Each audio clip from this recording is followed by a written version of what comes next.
This is Agriculture Today, and I'm Shelby Varner with the K-State Radio Network. Dan O'Brien, K-State grain economist, kicks off today's show with his grain market update. He touches on futures and cash prices, as well as the likelihood of different outcomes for crops. K-State meteorologist Chip Redmond continues the show as he talks about the recent moisture Kansas received and how it influences the forecast in the coming weeks. A reminder for staying safe around ticks from K-State veterinary entomologist Cassandra Olds ends the show. She comments on keeping them off your skin, appropriate removal, and what to do afterwards. That and more is coming up ahead.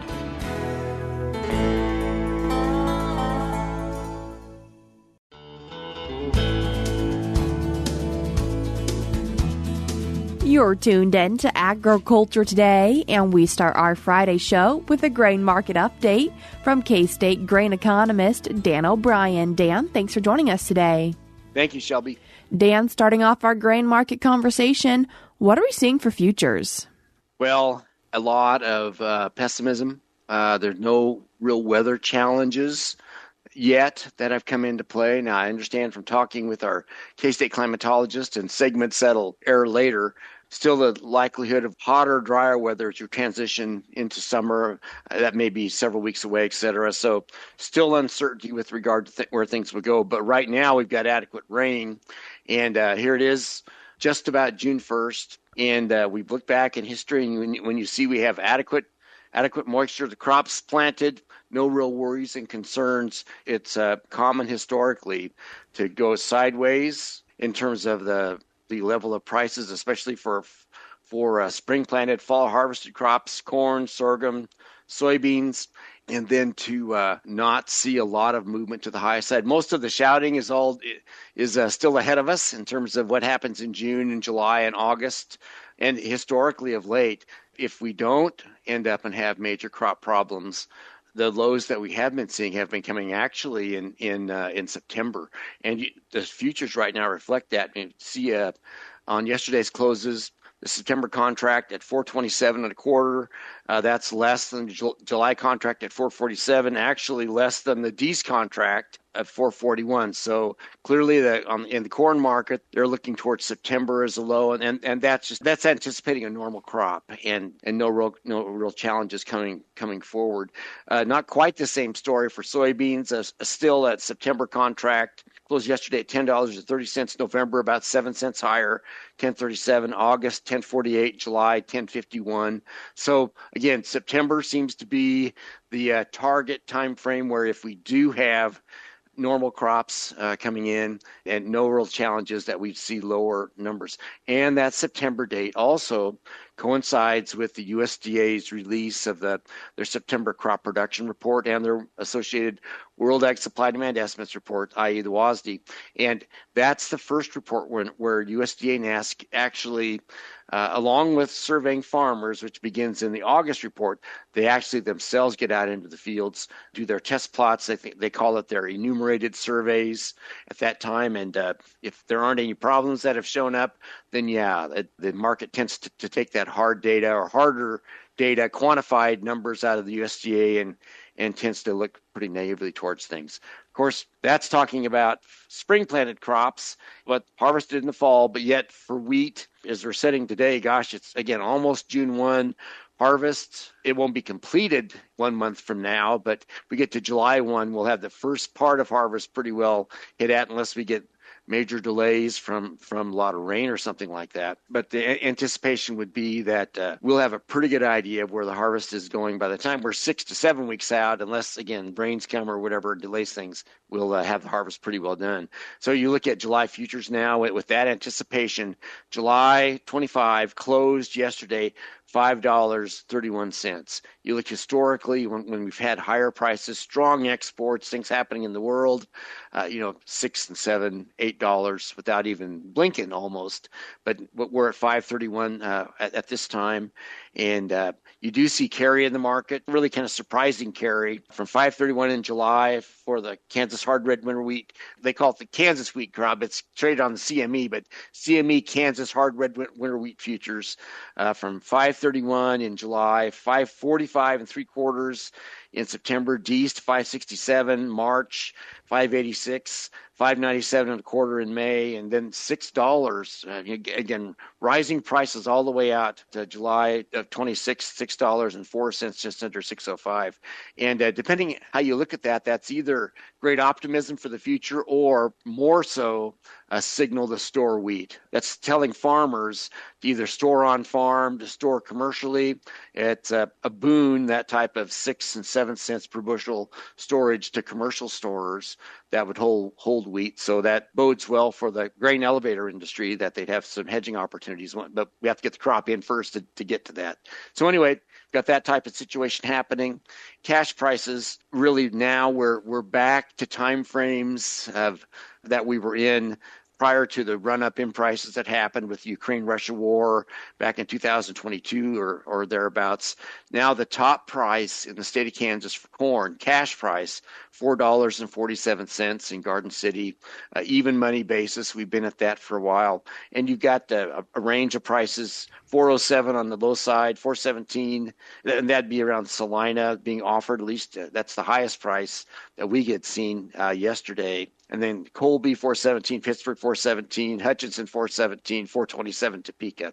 So, that's not 527. And it really the 417, 427s, 447s, they're covering all direct costs. In a lot of cases, if we get good yields, they're covering machinery, but not land ownership and family living costs really are challenged at those levels given what's happened in inflation and cost. And just quickly, grain sorghum prices, a little lower cost of production for the most part. Highest price, $372 in the Garden City area, 75 under basis. And then you have $367 in Topeka, Hutchinson, $357 Salina, Pittsburgh, and Colby. So kind of uniform in terms of the high price.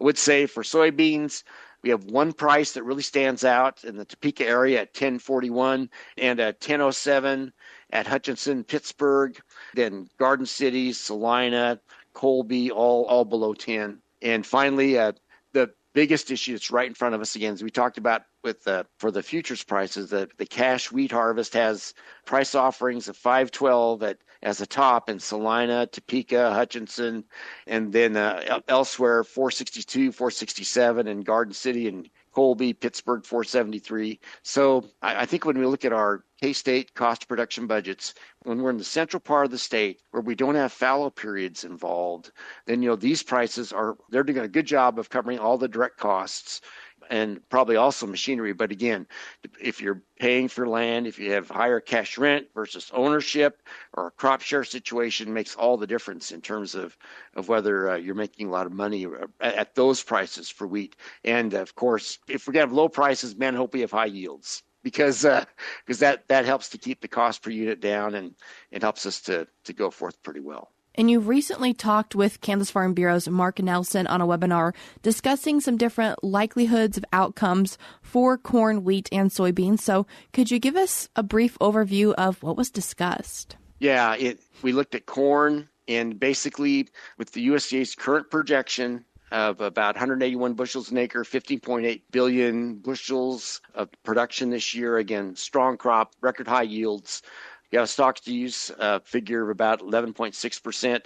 They're projecting prices at $4.20. Right now, that's about a 35% chance that that's right because we've got all of June, all of July, and all of August to work through yet, and weather forecasts that are raising some concerns about hotter, drier weather later on. Probably more likely, by my own judgment, like a 40% chance of something like 179 bushels per acre on the same acreage, same usage, and a price closer to like $4.60 per bushel for this upcoming 25-26 marketing year. And actually, when you look at the futures, they're projecting just about that. Now, they're down some today, but they're 455, 460, as opposed to the USDA's 420 projection. So we'll see where that goes. For soybeans, we're looking at a situation where with the cutback in acres, we think what the USDA is projecting at 52.5 bushels an acre, record high by about 3/4 of a bushel, never been there before.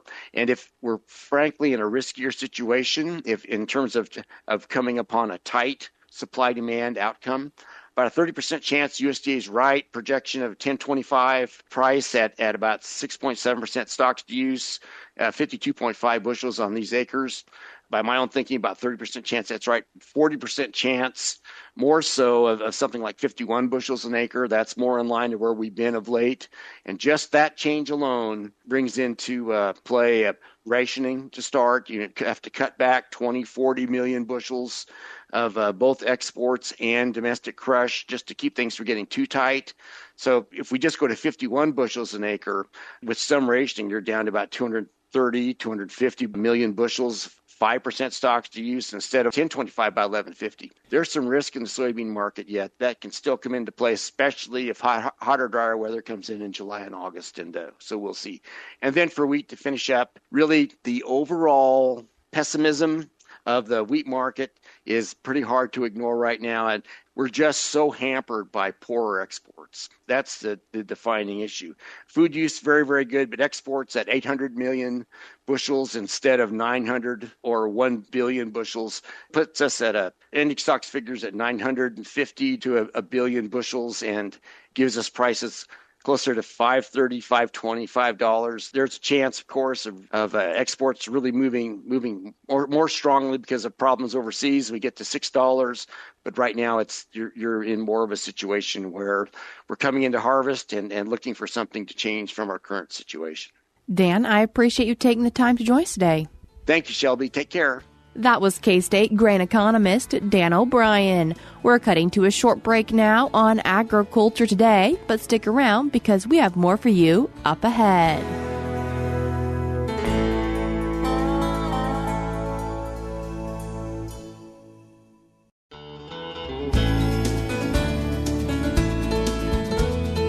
You're tuned in to Agriculture Today, and we continue our show with a weather update from K-State meteorologist Chip Redmond. Chip, thanks for joining us today. Yep, thanks for having me. Chip, we've seen quite a bit of rain this past week, and has all the states seen the same amount of rain? It feels like it's been a lot of rain, and there's really only a couple of places in the state that have seen above normal precipitation. When we think about May into early June, we start seeing the transition from the heaviest average rainfall is in the east, and it kind of starts transitioning westward. So central Kansas averages the most precipitation this coming week, and then as you get later into June, that's when western Kansas starts to average the most precipitation. And so, we need rainfall this time of year to keep up. And we're in a period now about 7-8 days of much cooler than normal temperatures and a lot of just moisture. Not necessarily rain all the time, but high humidity. We're cooling off a little bit at night to just slightly below average, but those high temperatures aren't getting over 70. And so we're looking at average highs about 10 to almost 15 degrees at times below normal because of that moisture in the air. And so we also end up with a lot of fog and overcast skies. And I know a lot of people are kind of getting to the end of their ropes with just the amount of overcast and just dreariness in general. Especially we're past Memorial Day now, and so folks are thinking summer, and they're trying to get in the pool, and that pool is not warm right now. So all that to say, we have had heaviest rainfall has been in the Flint Hills, south and westward throughout the Wichita area. We've seen some localized areas over the last 14 days of 8 inches or more. And that was a big bullseye there in Chase County and several more isolated bullseyes further south and west. Pretty much everyone in the state has seen rainfall. There's a few isolated areas, mainly northwest and far southwest, that missed the bulk of the moisture. They only got about a quarter to maybe a half inch of precipitation. But we had pretty much enough for everyone to get at least average precipitation for this week. We expand that window and look beyond the week. It looked like the last 30 days, we had a really warm, dry period to start the month. And so this precipitation is enough to offset that somewhat in those heavier impacted areas. But for much of the state, especially northern part of the state, eastern part of the state, we're running still below average for the last 30 days. And a lot of it's been, we haven't had a ton of rain in some of these rain events. We just had long duration rains. For instance, Wednesday night, northern Kansas had, northeast Kansas had, about 12 hours of precipitation, and we only ended up with about a quarter inch of rainfall. And so it's just been an interesting event. We're in northwest flow, and that northwest flow typically is dry. However, we've oriented the high and the low of this omega block, which is still around, that we had a few weeks ago. That's kind of just shifted a little bit further west, and we oriented it the right way to bring this Gulf moisture northward. And we're bringing this Gulf moisture northward. We're overriding some of this cooler air, and we're getting precipitation that's forced out of it. And we get these complexes of storms that kind of roll across the state. They take their time. And they haven't been overly severe. However, we have had some severe weather in the last week. We had Hodgman County got hit pretty hard here over the weekend with up to 88-mile-an-hour winds were measured on the mesonet. And then we had some hail as well on Wednesday night. So that's been pretty quiet considering what we could have with precipitation in the month of May. Are we going to continue to be dreary weather? Yeah, that's the big question. I know looking around, some of the fields are starting to get inundated with water. The soil moisture is pretty saturated, and so that water is just sitting on the surface, and crops are starting to be impacted. Folks can't get in the ground. We need some warmer, drier weather. As you move into the weekend, we have high pressure that is going to briefly build in with a slight weakening of this pattern, and that'll be enough to push temperatures to average. And that's going to feel pretty darn warm after a week of 70-degree weather. An average is anywhere from 80 to even 85 degrees in western Kansas for highs. I don't think we're going to be completely void of precipitation, though. I think we've got so much lingering moisture. Any little weak disturbance that moves through the flow across the state is going to be enough to trigger afternoon thunderstorms combined with that moisture and surface heating, especially for central and eastern Kansas on Saturday. Sunday should be a rather dry day, and then it looks to be a pattern change briefly again early next week. We've got a couple different factors that are influencing the weather. We're still going to have that northwest flow, but it's going to shift a little bit more westerly, and that's going to be enough to allow trough low pressure to dig into the southwestern United States and move eastward. And what that's going to do is it's going to bring wind shear with it, and it's going to bring cold air aloft, and we put those together with moisture already at the surface, and we've got all the ingredients for severe weather and more rain. And so it looks like, especially central eastern Kansas, are favored toward more precipitation with, we could see 2 to 3 inches of rain in some places, I think, with multiple rounds of severe weather possible Tuesday and Wednesday.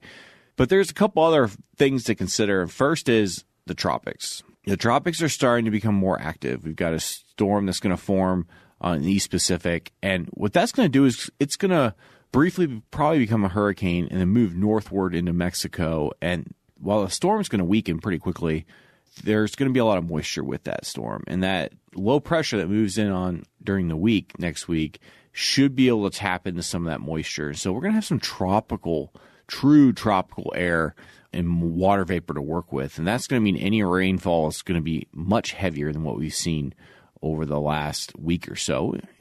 We've had some pretty light precipitation for a lot of parts of the state, although some folks have had some heavier rain. I think potential for heavier rain and even some flooding perhaps is much higher midweek, just with the instability and everything aligned. So we have to think about that this time of year. The tropics can really impact our weather. And so when an East Pacific storm that can move northward with the moisture, so we're talking off of the Baja, California, and south of there, we can work that moisture up northward with an active pattern like we're in, and that can bring moisture influences to the state of Kansas. Other than that, it's really hard to get tropical influence in the state of Kansas. We can occasionally get the Gulf storm that can come up, and that could move north and west, and before eventually the upper level pattern takes it off to the east. That can clip far eastern Kansas, but very rarely do those storms bring widespread rainfall to the entire state. In fact, most of them almost always just barely brush the southeast part of the state. So with these East Pacific storms, they have the potential to be heavy rain producers and bring a lot of moisture that can skew statistics, especially for a summer we've been talking about over and over again that we expect to be warmer and drier.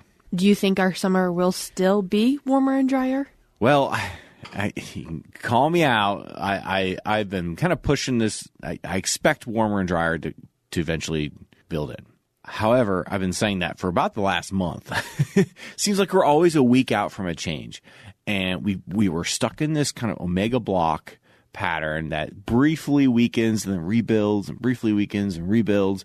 We haven't really shunted it off. And now we're starting to get to the point where we've got some very drastic areas of wet and dry that are developing in North America. Right now, like Canada, we've got a lot of wildfires in Canada and in northwestern United States. They're drying out at a rapid rate. And so they're going to start to see some of those negative feedbacks of warmer, drier conditions. We look further south and east towards us in the Central Plains, and we're starting to get some of that positive feedback. We've got a lot of moisture. I mean, we've got a lot of surface moisture, and we're going to fuel more precipitation. And so as these two areas further develop, we really need a very significant pattern change to offset that and to change that.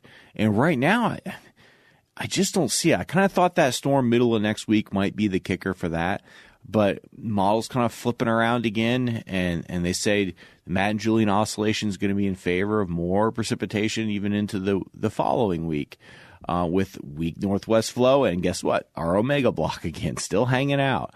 And until we truly get that pattern breakdown, I think it's going to be hard to get a long duration warm and dry. Now, granted, any warmth right now is going to feel very, very warm, but we need those drier conditions, and we need the sun too. We need growing degree units, and we need solar radiation to help dry things out and get these crops growing, or else we're going to end up with the flip side. And I think we're already starting to see it with some of the disease and various issues in wheat, and I think we're going to start to see in other crops too as we move forward. Well, looking at the longer-term models, the Madden-Julian oscillation kind of moves on by mid to late June, and we finally, I think, start to break that pattern down as you get into a true summer-like pattern. This omega block, they're known for being a challenge to break down, but they struggle once we start getting tropical convection, because those tropical storms can really change that pattern quickly. And so I think that's going to favor, with the tropics becoming a little bit more active here, that's going to favor pattern breakdown by the time we get to mid-June. And so, I just sat down and looked at all the global models again throughout the summer, and they're all saying warmer than normal, drier than normal for much of the United States, especially central and western United States. Chip, I appreciate you taking the time to join us today. Yep, thanks for having me. That was K-State meteorologist Chip Redmond. We're cutting to a short break now, but we'll be right back.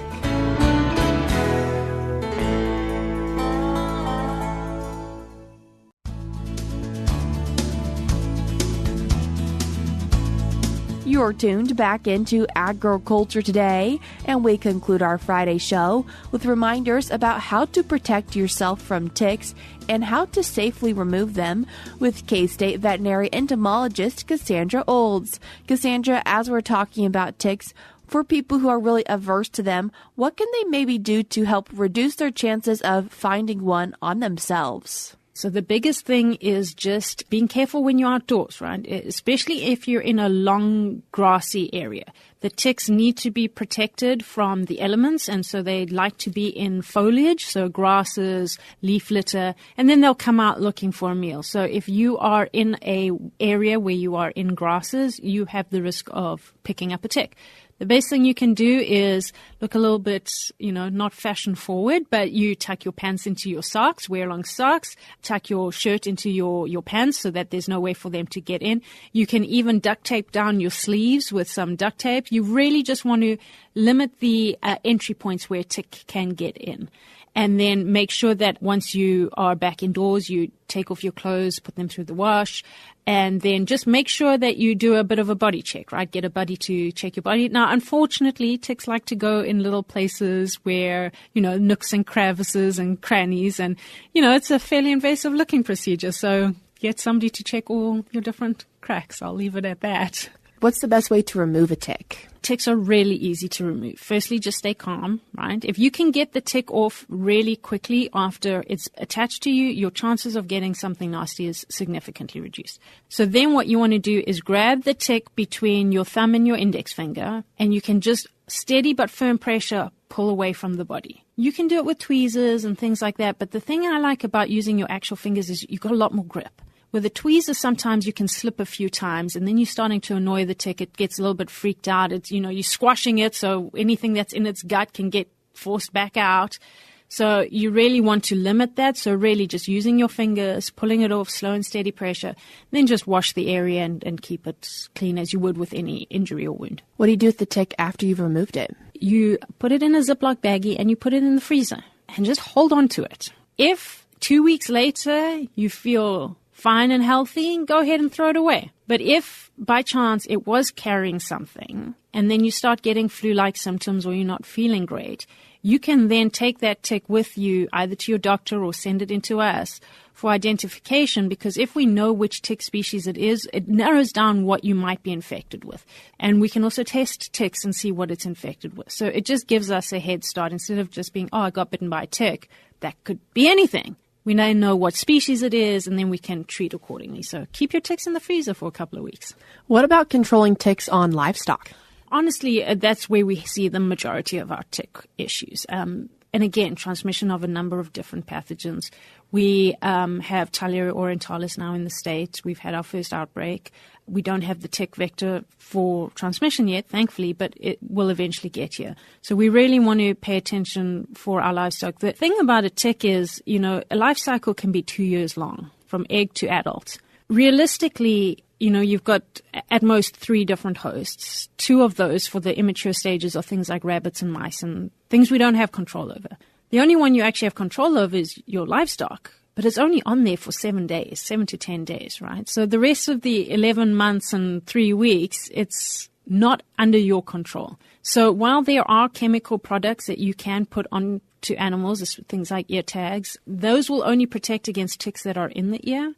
Sprays can work. And if you've got a heavy infestation, you can go that route. But really, what we have found is that pasture burning will significantly reduce your tick population. And it will reduce it for the year after you've burned, right? So if I burned today, I've got protection till end of 2025. 2026, I'm back to square one, right? Because they can lay 10,000 eggs each, right? So it's a yearly thing, right? If I burnt in the fall of 2024, I've again got protection for 2025, but nothing for 2026. So you'll get a year of protection from burning. The most effective in terms of reducing tick numbers is a spring burn. All seasons will reduce tick numbers, but a spring burn really does reduce them the most.